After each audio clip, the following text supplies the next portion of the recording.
Good evening, I'm Lisa Broom. This is the CBC Evening News. Plans have been unveiled for a series of major projects costing close to $1 billion as government moves to spur economic growth. Finance Minister Chris Sinclair gave some of the details today as he led off debate in the second reading of the Special Loans Amendment Bill 2014 in the lower house. That amendment seeks to raise the borrowing limit by $1 billion, moving it from $1.5 to $2.5 billion. Minister Sinclair described the projects, some of which could be rolled out this year, as strategic investments to build productive capacity and boost Barbados' competitiveness.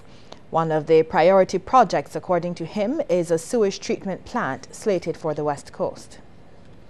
We have the sewage treatment facility, and these are going, and in order to get the type of terms that we want, which are the concession loans, we have to go government to government. And in order to do that, then you have to find a facility to do it. So we know that we have the sugar industry project, absolutely critical to be done. We have the other projects in tourism that I mentioned, the marina. We have the possibility of Sam Lodge. We have the possibility of additional work at the Grantley Adams International Airport to expand the facilities there. So we're talking about close to $800 to $900 million. Of investments that have to be taken. The finance minister also defended government's plans for more borrowing, assuring Barbadians that the money will be used for the island's benefit. You're going to have to incur debt, and that's why I say it's okay to incur debt. It's what you're incurring it for. If you're incurring it to build capacity, if you're incurring it to protect your environment so that you can continue to be competitive in the areas that you need to be competitive and to protect the public health, if you're incurring it to restructure your economy, to restructure an economic sector, that is the type of debt that Barbados would want to be involved with to build out your assets, to build out your capacity so that you can build the wealth of the nation. The opposition is willing to work with government to approach the financial services sector to find ways to make things easier for Barbadians. Opposition leader Mia Motley says the Barbados Labour Party is willing to meet with the banks and credit unions to come up with a framework to allow Barbadians to restructure their mortgage and other major loans over the next 2 years. And sir, you can take an approach that allows the restructuring to reduce what is the cash flow that is needed from the individual in the next 2 to 3 years, and back end, in most instances, the length of the loan. In some instances, we may have to ask the banks to show a sense of shared sacrifice in reducing some of the interest, but they will still get their principal and interest. Ms. Motley also contends that the main reason government hasn't been able to meet its fiscal targets is because ministries are not executing its policies. She says the island's ability to emerge from the ongoing recession depends on the success of these programs. 10 months into the 19-month adjustment program. Not much has changed since the end of March with this, because we know what is happening in Barbados. And what they then chose to trumpet as achievements: a task force on reparations, a rebranding of heritage products, a vector control training program, a promotion of the serious project on the CPA, of the CPAA, whatever that is. A top education official says there appears to be an increase in deviant behavior among school children. Chief Education Officer Laurie King says this behavior then manifests itself in the form of violence and bullying. Mr. King believes as a result, schools are impacted. These behaviors result in the loss of valuable teaching and learning time. Ladies and gentlemen, discipline is the degree of order which is necessary for teachers to get on with the business of teaching and learning. It has long been recognized and acknowledged that a multiplicity of social and emotional factors are impacting discipline and negatively affect the delivery of quality education. To this end, the role of the teacher in the process is fundamental.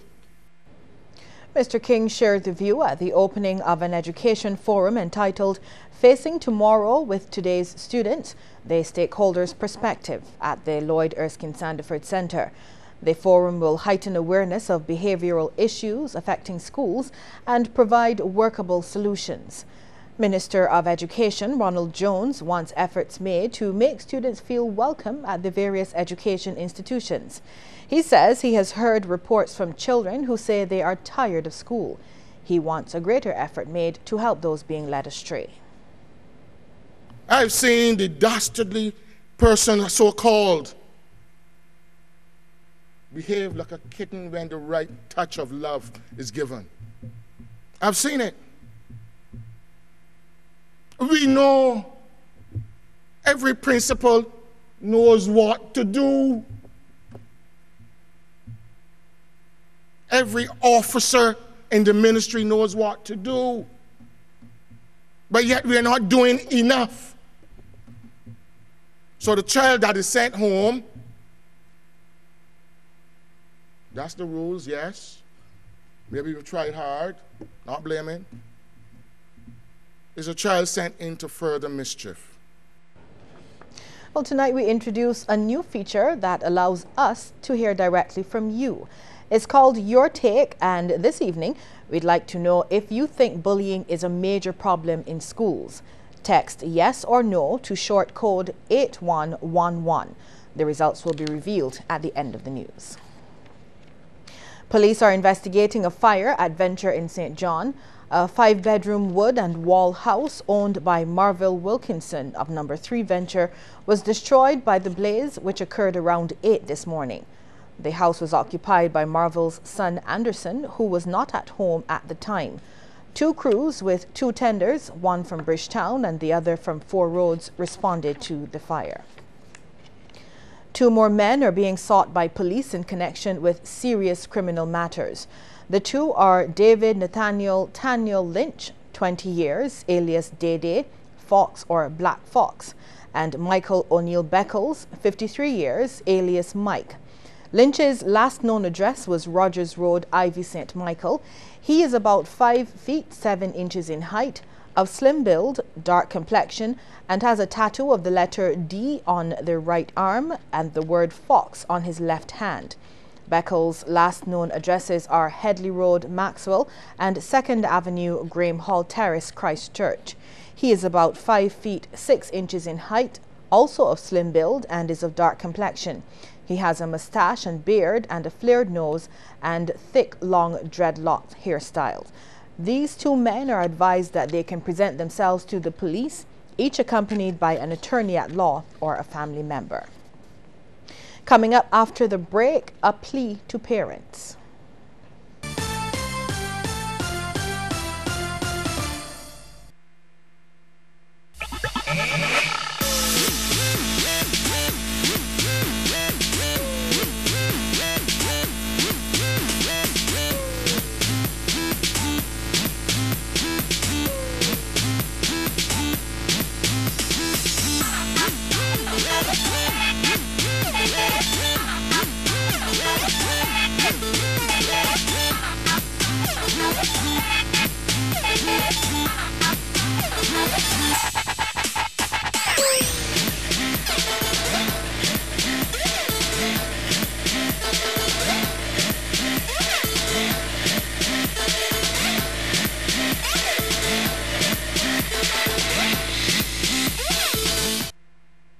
Most patients are surprised about the hidden acids that are in the foods that they eat. Could be strawberries, blueberries, orange juice, apple juices. The acid can weaken the enamel, it'll soften it up. And once that enamel's gone, we never get it back.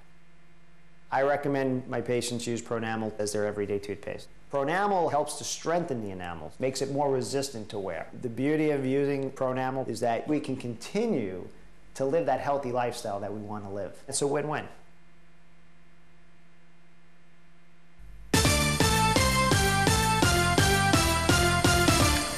Parents must give more support to their children as they strive to make a mark for themselves in the world of work. This from Education Officer for Special Needs in the Ministry of Education, Kay Sargent. Speaking during a recent graduation ceremony at the Anhill School, Ms. Sargent said parents should be the strongest ones to advocate for their child as they should know their needs and desires.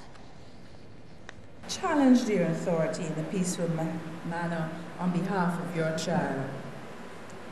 Go the extra mile to explore opportunities for him or her to be able to live productive, independent lives.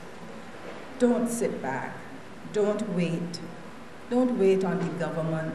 Don't wait on someone who promised to call you. You must be that advocate for your child.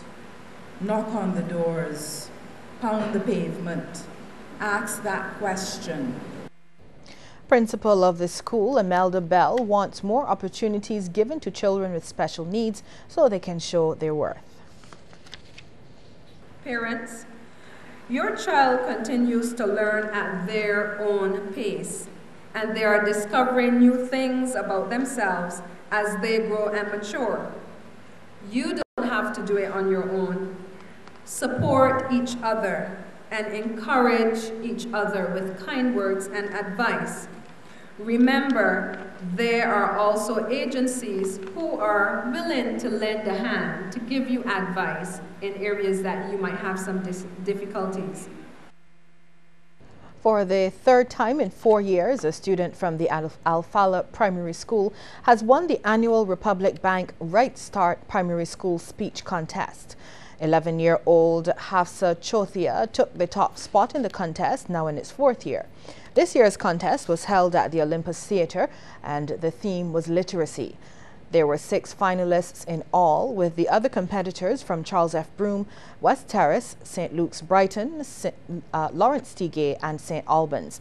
Managing Director and CEO of Republic Bank, Ian D'Souza, said the bank is committed to playing its part to help develop the skills of young people. We have partnered on this initiative with the Sunjet Toastmasters Club because of the role Toastmasters International plays in the development of communication and leadership skills worldwide. So far, 241 children from 30 schools across Barbados have participated in the contest.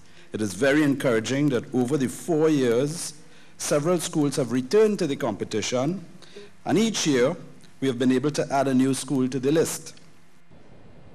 Meanwhile, J.D. Smith of the Lawrence T. Gay Memorial School placed 2nd, while Shania Williams of St. Albans placed 3rd. The winner received a $600 Republic Right Start account, a birthday party compliments Chauffette, and a printer compliments Promotech. A literate person is able to communicate effectively with others and to understand written information. According to the United Nations Development Programme Report 2007-2008, Barbados had a literacy rate of 99.7%. We were ranked 4th worldwide. Does this mean that we are a nation of literate people? Can we communicate effectively and efficiently? Are we thinkers and doers? Although almost 100% does speaking Bajan constitute good communication? Because I know that my mother will slap me if I speak like I don't know the Queen's English. Well, Barbados is hoping to win gold at yet another major flower festival. President of the Barbados Association of Floral Arrangers, Maurice Webster, made this disclosure before a team of arrangers left the Grantley Adams International Airport for Ireland. The team will be competing in Dublin at the World Association of Flowers Arrangers show entitled A Floral Odyssey from June 18th to 22nd. It is a show where we try to what we call floral art. So a lot of fancy work is done with flowers. And we expect to do very well. We have a very good team going up and we expect to at least come back with some gold awards. Following the show in Ireland, the BAFA president says the association will begin preparations for the WAFA Flower Show, slated to be held in Barbados in 2017. During the 3 years, 2014 to 2017, we've been making all sorts of preparations, encouraging the public, encouraging our competitors from the 31 countries that make up WAFA to come to Barbados and enjoy the hospitality of Barbados and also take part in a wonderful flower arranging show.